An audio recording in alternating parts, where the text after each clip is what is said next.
Well, as you know, we have been following very, very closely events in Ukraine in the past few months, even for the entire year. And we've been involved in Ukraine with various ministries as Crossroads and 100 Huntley Street. We've shown you pictures of winter lineups for food and how you have responded to our appeals.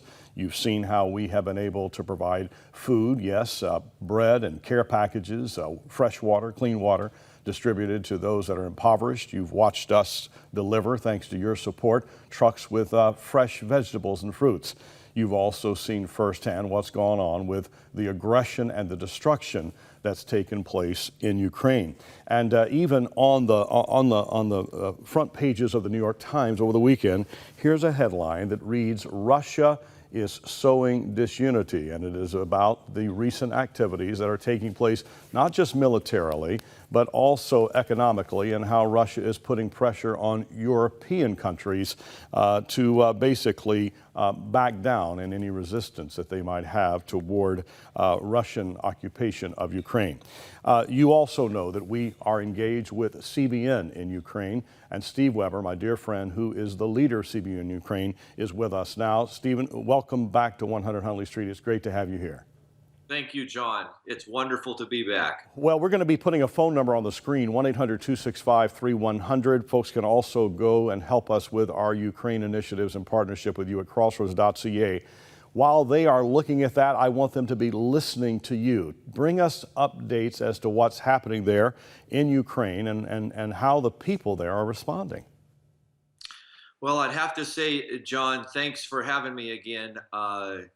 What that news article in the New York Times is saying is very true. There is a definite continuing aggression militarily. And in fact, my team just last week said that a medical facility with ambulances was just bombed out, and my leader there, Galina Kucher, just sent me pictures with the windows and the roof blowing off. The aggression doesn't stop, and Russia is not just challenging Ukraine; they are really challenging Western civilization, the rule of law, and they are sowing discord all over the world. You're responding, however, proactively. There are things and measures you're taking behind the scenes that we can't talk about, but what we can talk about are some things that you and CBN there are doing to respond on the ground with people that are in need. You've recently started a school that has enrolled university students who study for their education in part, but also reach out to others with mercy and compassion and concern in a very real way the rest of their time. Tell us about this new initiative you've done. Yeah, well, John, I want to tell you thank you and all your viewers for our partnership, because the last appeal that you gave, it was a fantastic response.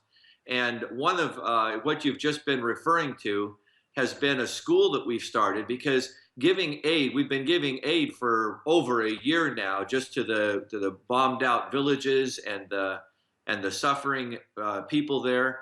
But what we recognized is that just giving the aid was really not helping people get out of their slave mentality. And so what we've done is we've got a school going where these young college students go to the school for about 4 days a week, and then 3 days a week they go into the village, talking to the people, ministering to the people, praying with the people, and of course we're giving aid all along the way. And this has been proved to be a great strategy.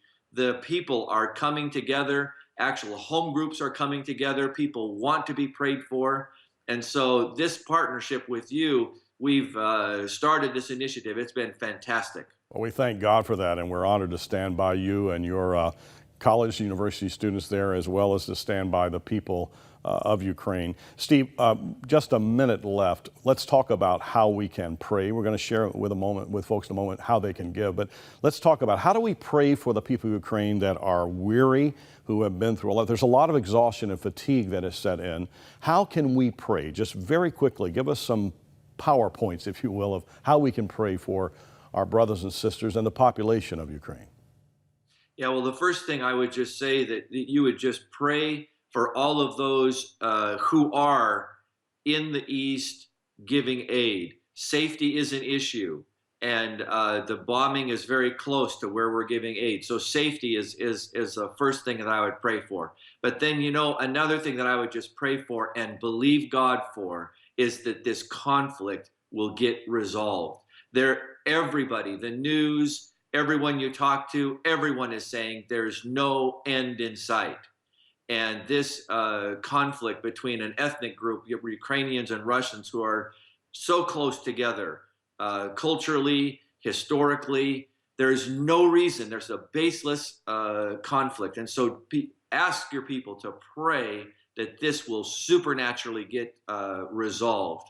And of course, we just appreciate the giving that people are giving, because our partnership, we're able to be there, your hands and feet, helping those who need it. So here's what we'll do. We'll pray for safety, we'll pray for peace, and we're also going to be praying, you and I, that folks watching today will roll up their sleeves and give.